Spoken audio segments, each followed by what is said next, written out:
Hola,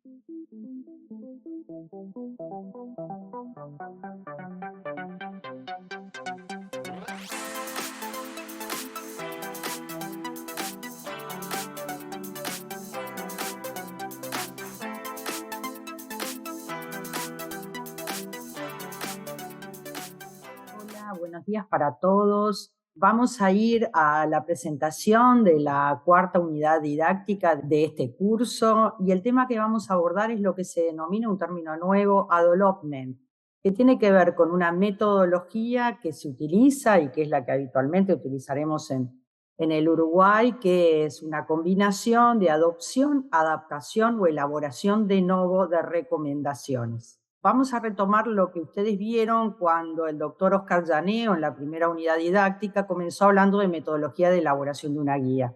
Y él lo que mencionó es que la elaboración de guías de práctica clínica se pueden hacer de nuevo o identificando guías que ya existen y decidiendo la adaptación o la adopción de las diferentes recomendaciones.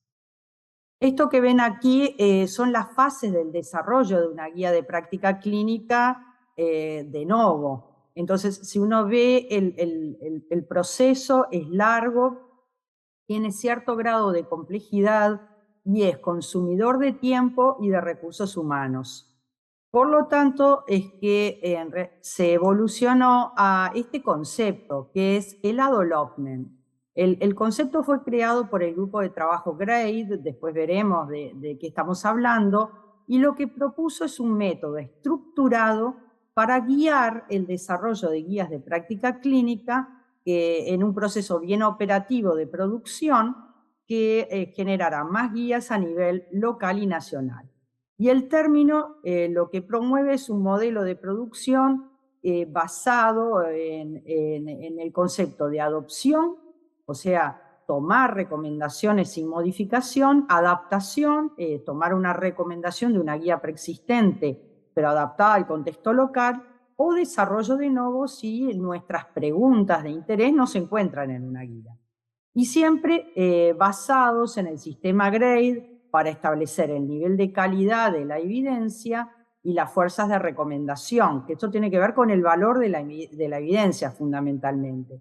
Pero no solo con eso, sino que también una recomendación utiliza o se promueve que utilice lo que se denomina el marco de la evidencia a la decisión. ¿Qué quiere decir esto? La recomendación no se basa exclusivamente en la evidencia, si bien es muy importante, sino también en otros aspectos que hacen a las poblaciones donde se va a aplicar y que lo veremos más adelante. Entonces, ¿cuál es el objetivo de esta metodología development? Bueno, de alguna manera administrar los recursos de manera más eficiente, no volver a hacer lo que ya se hizo, si está bien hecho y si es aplicable, y además el aumento del uso de guías de práctica clínica localmente, el tener más cantidad de guías adaptadas o adoptadas, seguramente va a promover que los individuos médicos en general o personal de salud utilicen más las guías. El proceso entonces puede ser adaptar, adoptar o producir recomendaciones de cero. Entonces, ¿cómo decidir eso? ¿Cómo decidir si adopto, adapto o tengo que hacer de nuevo? Bueno, hay varios instrumentos en este sentido, herramientas, pero todos ellos tienen más o menos estas mismas dimensiones. Uno debería mirar el alcance y los objetivos de la guía que pretendo adaptar, adoptar o adoptar y ver que concuerden con mis objetivos. También que las preguntas que aparecen en esa guía correspondan a la mayoría de las preguntas que a mí me interesan, puede ser que a todas, en ese caso pensaría en la adopción completa, o a algunas, o que a lo mejor hay que modificar algunas. Que la actualización de la guía sea reciente, entre 3 y 5 años, y si no, hay que pensar en rehacer las búsquedas desde la fecha de publicación de los últimos estudios. También la calidad de la guía, esto es el AGRI. La guía puede ser concordante con nuestros alcances y objetivos, pero resulta que a la evaluación su calidad no es adecuada, no voy a considerar la adopción ni a la adaptación. Después, la disponibilidad de estrategias de búsqueda y tabla. La guía debe ser transparente, debe tener estos aspectos bien explicitados. Y después, que no existan barreras insalvables para la implementación de las recomendaciones. Suele ocurrir que las recomendaciones de una guía que está muy bien hecha y que está actualizada y que coincide con nuestros objetivos, en realidad no es aplicable a nuestro medio. Entonces, ¿cómo decidir que existen barreras insalvables para la aplicabilidad de una recomendación? Bueno, hay un instrumento corto que ayuda a esto, que lo que trata de identificar son aquellos factores más bien críticos en la aplicabilidad o transferibilidad de las recomendaciones. Entonces, cuantos más sí de respuestas se coloquen a la derecha, mayor probabilidad de que una guía tenga que ser adaptada, porque no hay algunas barreras que hacen de que tal cual están las recomendaciones no puedan ser aplicadas. Y bueno, ¿cuáles son estas? Bueno, a veces existe una variación importante en la población de mi entorno y aquella del entorno donde se realizó la guía, o incluso de la población, los criterios de inclusión de los estudios que se incluyeron en la guía. Entonces, esto podría llegar a conducir a recomendaciones diferentes porque deben ser adaptadas. Pueden existir variaciones en los recursos necesarios para aplicar la recomendación, ya sea recursos de tecnologías, porque no se dispone de determinada tecnología, o incluso de recursos humanos entrenados para realizar una intervención que es la recomendada, como suele ocurrir a veces con las técnicas quirúrgicas. También puede existir diferencias o importantes costos que el país que va a adoptar o adaptar la guía no disponga de los recursos financieros como para implementar la recomendación. También pueden existir variaciones en factores como, por ejemplo, patrones de resistencia a patógenos microbiológicos, que es, bueno, para algunas recomendaciones en especial. Y por último, variación en los valores relativos en cuanto a beneficio y desventajas que podrían producir diferentes recomendaciones.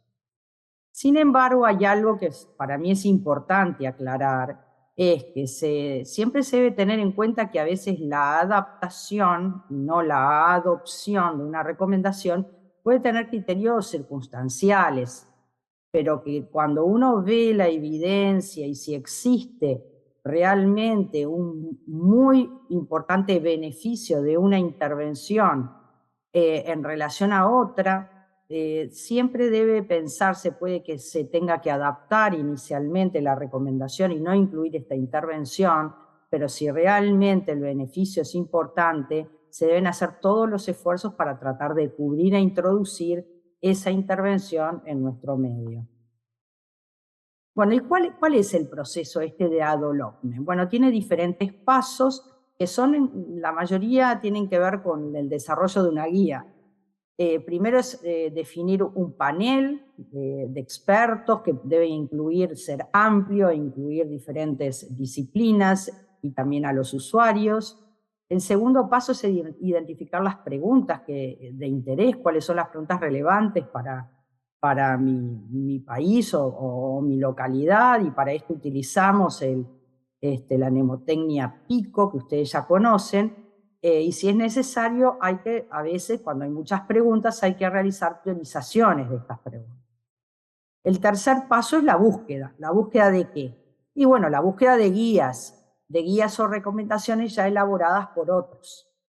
Y importante identificar los criterios y requisitos mínimos utilizados en esas recomendaciones. Primero ver qué recomendaciones hay, a qué preguntas de mis preguntas esas recomendaciones responden, y bueno, a qué fecha de publicación tuvieron, qué pregunta intentan responder, si se evaluaron los sesgos de los estudios y si hay disponibilidad de tablas de evidencia. Esto es importante, tiene que ver con la transparencia de la guía. Después, el cuarto punto sería evaluación de la credibilidad y calidad. Bueno, yo identifiqué una guía que tiene alcances y objetivos similares a los míos, tiene preguntas similares a las mías y recomendaciones que responden a esas preguntas. Es transparente porque me muestra las tablas de evidencia. Ahora, ¿está bien hecha? Puede coincidir con todo lo que yo pretendo ver, pero quizás la calidad de su realización no es la mejor. Por eso necesito evaluar la calidad a través de la GRI. Y el quinto paso es analizar las recomendaciones una a una. ¿Y qué tengo que ver? Bueno, primero su actualización, si son aceptables, si son aplicables, si son factibles de ser implementadas de acuerdo a las condiciones culturales y organizacionales de mi país. Y entonces aquí es donde yo tomo la decisión en relación a cada una de estas recomendaciones. Y digo, la voy a adoptar tal cual está, la voy a adaptar a mi medio o la voy a hacer de nuevo porque no hay recomendaciones que respondan a mis preguntas. Cualquiera de estas opciones es válida y puede ser que yo construya mi nueva guía adoptando algunas recomendaciones de una guía o adaptándolas de esa misma u otra guía y además realizando algunas de nuevo porque no están en ninguna guía. Nos vamos a centrar ahora en lo que es la adaptación de recomendaciones, porque la adopción es tomar la recomendación tal cual está. La adaptación requiere algunas variaciones. Y bueno, la recomendación puede tener, hay que considerar que cuando uno la adapta, puede ser que la adapta porque la población es diferente, porque la intervención no es totalmente adaptable a nuestro medio, o aceptable, o factible. Por lo tanto, yo puedo terminar con una recomendación diferente de la original.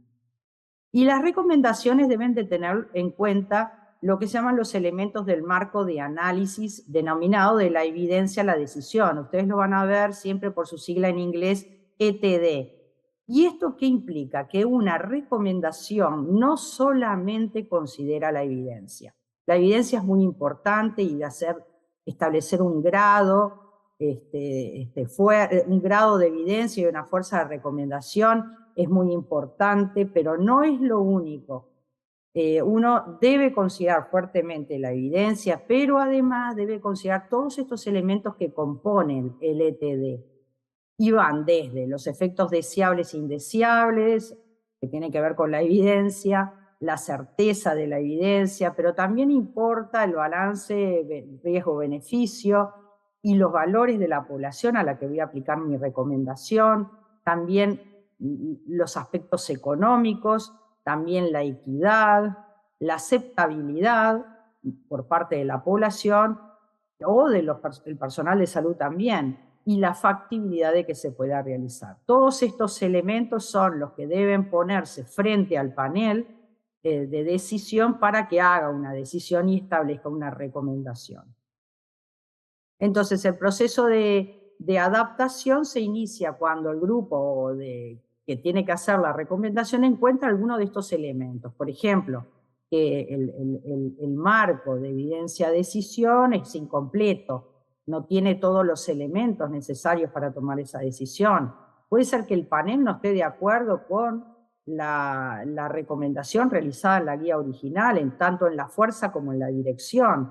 Y también puede haber diferencias importantes en algunas dimensiones de la evidencia de la decisión, que son aspectos propios de las poblaciones, como dijimos, diferencias en equidad, valores, aceptabilidad o factibilidad.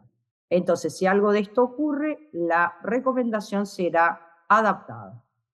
Bueno, y el proceso de adaptación, ¿qué puede requerir? Bueno, puede requerir la actualización bibliográfica por si existe nueva evidencia de eficacia y seguridad, puede requerir la búsqueda de algunos elementos que son propios de nuestra población, la carga de enfermedad, alguna evidencia de valores y preferencias que a veces hay que recogerla porque no existe, aspectos de equidad, aceptabilidad, costos. Todas estas cosas requieren de búsqueda de información para esa adaptación de la recomendación.